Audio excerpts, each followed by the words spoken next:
नमस्कार दोस्तों, आज मैं लेकर आई हूँ एक पारिवारिक कहानी। हमारी कहानी अगर आपको अच्छी लगे तो प्लीज़ हमारा चैनल सब्सक्राइब करें। पिछली 15 मिनट से सरला जी फोन पर अपनी बेटी से बातें कर रही थी। रजनी कमरे में आकर चाय का कप टेबल पर रख गई, पर सरला जी की बातें थी कि खत्म ही नहीं हो रही थी।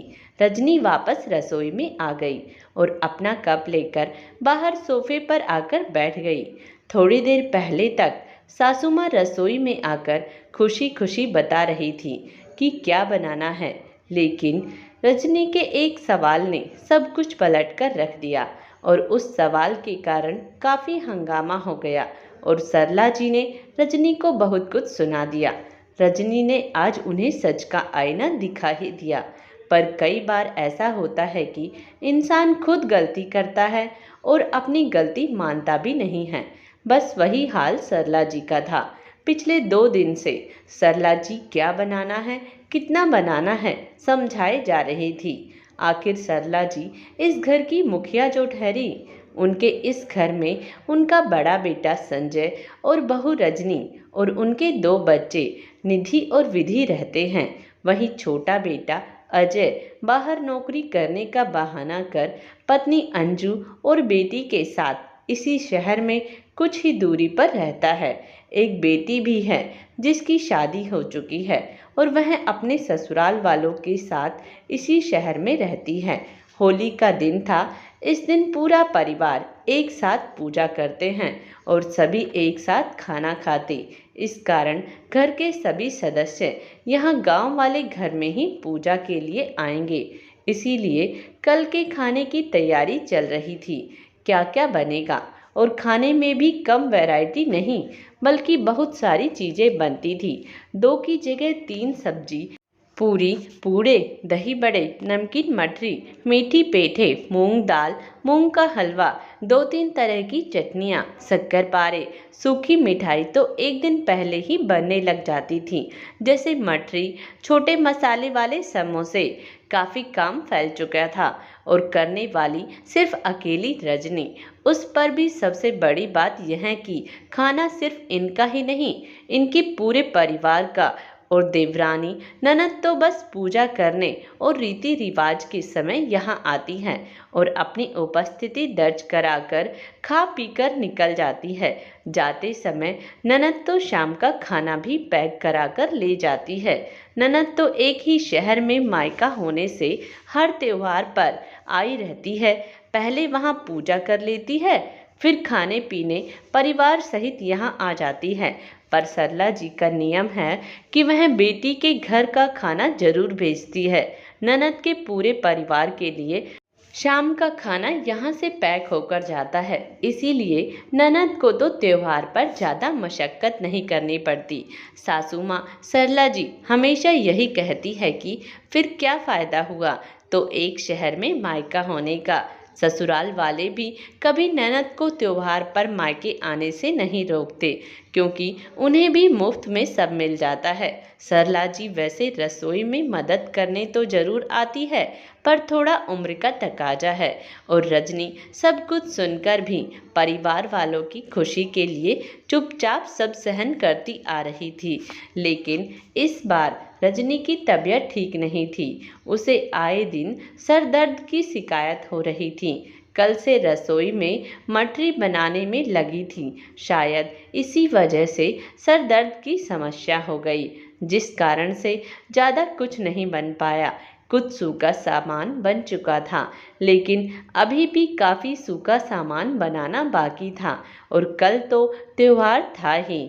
तो कल का कितना खाना वगैरह सब। सुबह सुबह ननद का फ़ोन आया तो रजनी से बोली, भाभी खाने में क्या क्या बना लिया? दीदी बहुत तेज़ सिर दर्द हो रहा है। कल रात को भी सर दर्द बहुत तेज़ था। माइग्रेन की दवाई खाई थी और आज फिर से हो गया। समझ नहीं आ रहा है कैसे बनेगा खाना। अगर आप आ जाती तो थोड़ी मदद मिल जाती। रजनी ने भी सपाट शब्दों में कहा। अरे भाभी, मैं आपकी मदद करने आऊँगी तो मेरे ससुराल वाले क्या कहेंगे? इससे अच्छा आप छोटी भाभी को फ़ोन कर लो। और ननद ने तो फटाफट से फ़ोन रख दिया। उसकी बात सुनकर रजनी को बहुत बुरा लगा। फिर भी उसने हिम्मत करके सरला जी से कहा, मम्मी जी, मेरी तबीयत ठीक नहीं है। मैं इतने लोगों का खाना अकेले नहीं बना पाऊंगी। आप देवरानी को बोल दीजिए, वह आ जाएगी तो थोड़ी मदद मिल जाएगी। उसकी बात सुनकर सरला जी ने कहा, तो तू कौन सा अकेली खाना बनाती है? मैं भी तो तेरी मदद करती हूँ। ऊपर से तूने मेरी बेटी को भी मदद के लिए बोल दिया। थोड़ी सी शर्म भी नहीं आई? उसके ससुराल वाले क्या सोचेंगे? सरला जी की बात सुनकर रजनी हैरान रह गई। आज पहली बार ननद से मदद के लिए पूछा था। उसने इतनी जल्दी अपनी माँ को फ़ोन भी कर दिया। पर फिर भी बोली, मम्मी जी, यह सब छोड़ो। अभी तो आप मेरी देवरानी को फ़ोन लगाइए। मैं क्यों करूं फ़ोन? खुद ही कर ले। छोटी ननद और देवरानी सुहाते नहीं है तुझे? तू घर की बड़ी बहू है। अरे साल में उनके लिए एक बार खाना बना लेती है तो कोई फर्क थोड़ी ना पड़ता है। सासू माँ भी बड़बड़ाती हुई सोफे पर बैठ गई। आखिर रजनी ने ही देवरानी को फ़ोन किया और जानबूझकर फ़ोन स्पीकर पर रख दिया। देवरानी से रजनी ने कहा, तुम आ जाती तो अच्छा होता। मेरी थोड़ी मदद हो जाती। मुझे बहुत सर दर्द हो रहा है। इतने लोगों का खाना सुबह और शाम में नहीं बना पाऊंगी। अरे दीदी, आप पहले फ़ोन करते तो मैं ज़रूर आ जाती। अभी फ़िलहाल तो मैं अपने मायके आई हुई हूँ। यहाँ माँ की तबीयत थोड़ी खराब है। क्या करूँ? देवरानी ने फ़ोन रख दिया, क्योंकि वह जानती थी कि कैसे भी करके सासू माँ रजनी से खाना बनवा ही लेगी।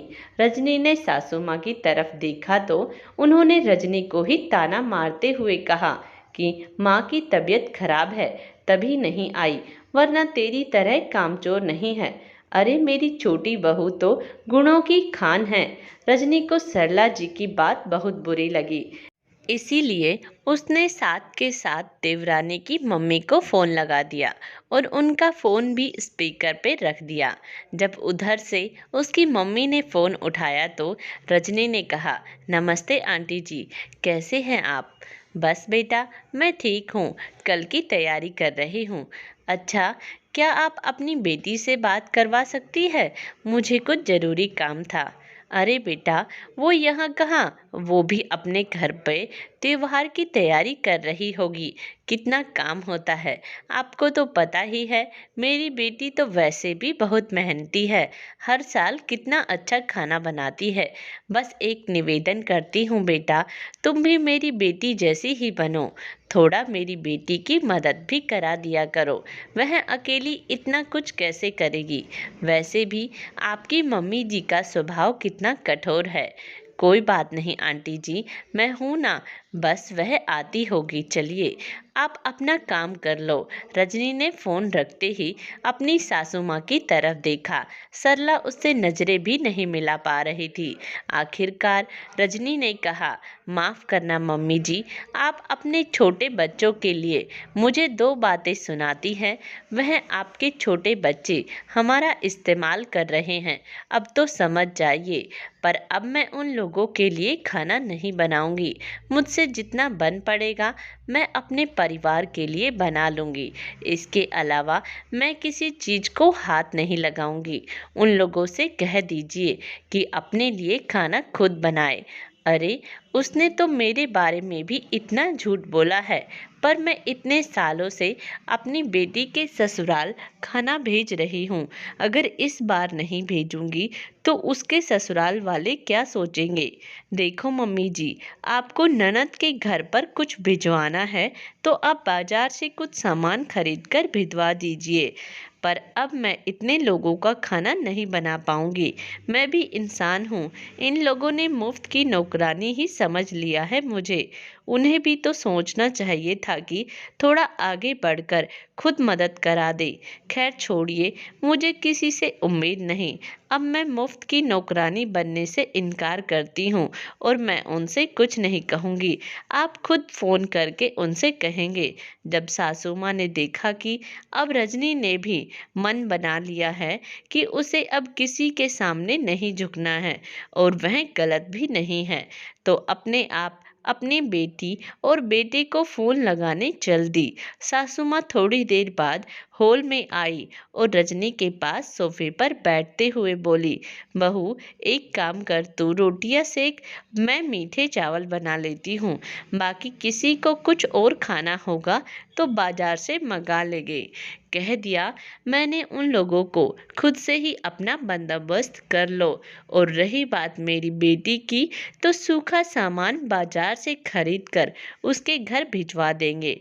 इतना कहकर सासू माँ रसोई में चल दी और पीछे पीछे रजनी भी खुद को बधाई देते हुए आखिरकार उसने खुद का इस्तेमाल होने से रोक दिया था। दोस्तों, आज की हमारी कहानी आपको कैसी लगी कमेंट्स बॉक्स में ज़रूर बताइएगा और प्लीज़ हमारा चैनल सब्सक्राइब करें। धन्यवाद।